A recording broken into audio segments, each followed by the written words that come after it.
All right. So the first thing I want to talk about as far as being an introvert and embracing it, it starts off with the fundamentals of embracing who you are as a person, loving who you are, accepting yourself for all your flaws, for all your imperfections.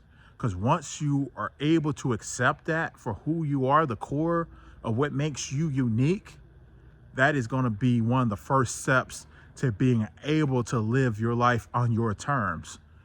Because when we spend our times just comparing ourselves to whatever celebrity or whoever you consider high value, if you spend so much time comparing yourself to someone else, it's going to rob you of your joy, because you're always going to feel like you're not enough. You're going to feel like, yo, if this person's getting it, this person has this, I don't got it. So that means there's something wrong with me. I'm lacking in this department. So let's start off for people who are in this situation. If you are an introvert, then I want you to start by accepting who you are as a person and realize ain't nothing wrong with you. So I'm going to go ahead and talk about a few stories about what it was like for me, not accepting me for who I was and how it goes south. So I'm going to take you back to when I was in high school. So in high school, I wanted to be this popular kid. I wanted to fit in. That was all I wanted. I wanted to fit in. I wanted to be just like the popular kids. I wanted to get the girls. I wanted to basically have all the clout. I was a mad clout chaser in high school. So back in high school, our style when it comes to how we dressed, we wore white t-shirts. White t-shirts were the thing. And it was white t-shirts, it was baggy jeans, it was for guys, baggy, it was white t-shirts, baggy jeans with gym shorts underneath, the socks layered up, and if we could, we wore jewelry as well. And for me, I wanted to look just like that, just because I felt inadequate in myself. So I felt like in order to compensate, look, if I could be just like the popular kids and have what they had, then I'll be good. I'll feel good about myself.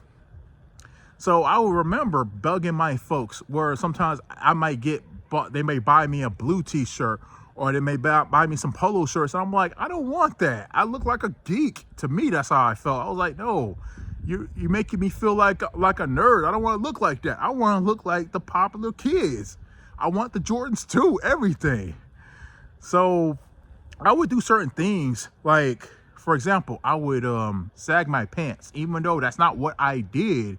Like, normally, I just did that, or I walk a certain way. I would try to talk a certain way. I would do so many things in an effort to try to fit in. All this clout chasing that I was trying to do.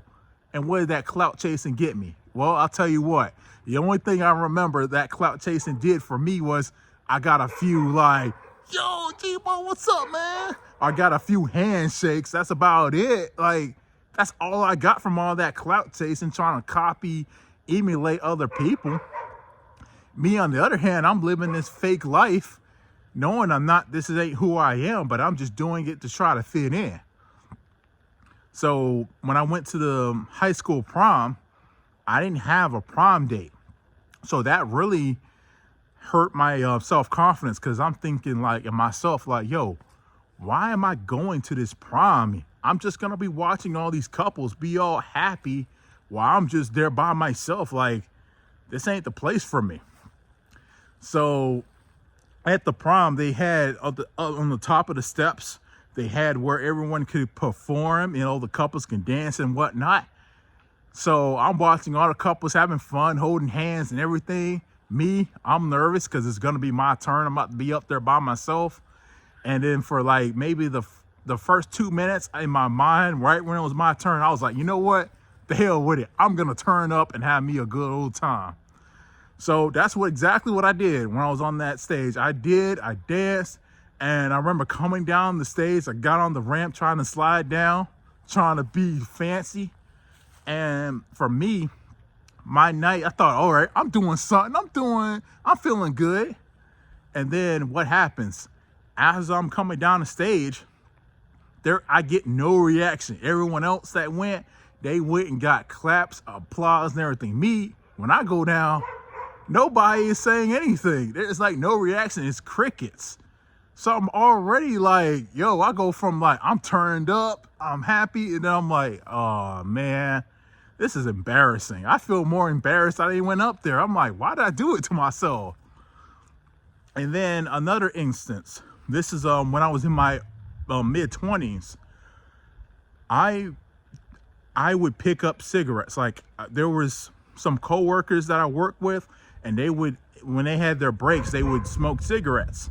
So I would bum cigarettes off of them and smoke some cigarettes, not because I care for cigarettes or I wanted to smoke. I only picked them up just so I can show off to other people, be like, oh, I got a cigarette in my mouth. I wanted to get some clout from that.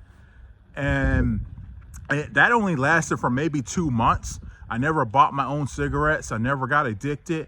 But now it kind of shows you this is what happens when you spend so much time trying to clout chase. You're trying to be something you're not, when in reality it'd been just so much easier to be myself. And speaking of elaborate, and I wanted to elaborate a little bit on the far as not having a prom date in high school. Now that I talk about that story, the big reason why that didn't happen, I thought it was because the world hated me. I thought there was just something wrong with me that kept me, that's saying it's just not meant to happen. But the reality is I didn't put myself out there. I didn't talk to anybody. I didn't, like, how do I expect to have a prom date if I don't talk to any females, if I stay to myself? And another thing I was self-conscious about as well, in high school, there would be times where people would be sitting at tables. I would sit at a certain table and people would nobody would sit beside me. And I'm thinking self-consciously, I'm thinking, yo, what's going on? I took a shower. I know it don't smell bad. Like, so I'm sitting up there like, yo, what is going on here? Like, what these people got against me?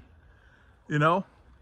So anyway, I tell you all these stories because this is just the danger, the traps you fall into when you don't accept yourself for who you are. And the whole comparison, thinking you're not good enough, right? So for me, even talking in this camera, making this video, it definitely took courage for me to do it as an introvert, because it took me like 2 or 3 months of contemplating, do I make a YouTube video? I don't know if I don't think I have the courage to do it. And it took a long time to finally say, you know what, you're going to do it. And I'm so glad I did, because it's helping me. It's helping me get out of my comfort zone. And that's all it is for as far as us introverts. It is not going to be easy. But if we take baby steps at a time and we just kind of challenge ourselves and challenge our comfort zones, things are going to get easier over time. It's just a matter of habit. As Allen Iverson says, about practice. You know, it's all about just constant repetition. And, you know, it does get easier over time. So, and even being an introvert, another thing that affects me is sometimes when you're talking to different people, especially people you don't know, because it's very easy for me to have, let's say, a 2 or 3 minute conversation, and then it goes from, oh, I'm talking, to when it just like goes from, okay, this conversation is going good, and it just goes, and it's dead silence and no one's saying anything and it feels awkward. I'm very guilty of that. So that's something for me, I know I need to obviously work on my social skills so I can do better. And even when that does happen, embrace that moment. You don't have to fill up every second with some words. And that's another thing that kind of held me back away, because I'm just thinking, well, if I can't even hold a long conversation, then I'm pretty sure the chick I may be talking to is probably going to get bored and be like, yeah, I'm going to go and get out of here. This cat ain't saying nothing. He's boring me to death. Let's roll. So now, as far as today, it's like, all right, it's okay. I just kind of embrace it. Even if them silences happen, sometimes I might even challenge that silence. Like, you know, it's pretty quiet here. What's on your mind, or something like that, to kind of break the ice. So for me, it's just learning just to spit it off the cuff, you know, at the end of the day.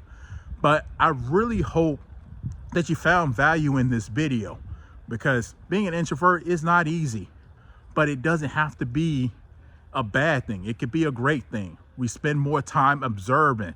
A lot of times we think before we speak, but that doesn't mean that you can't have a social life. You can't have friends. You can have all the same things. It just means you're going to have to work a little bit harder. You may have to challenge your comfort zone, but at the end of the day, you have opportunities for anything that you want in your life. And I sincerely hope that you do achieve your dreams.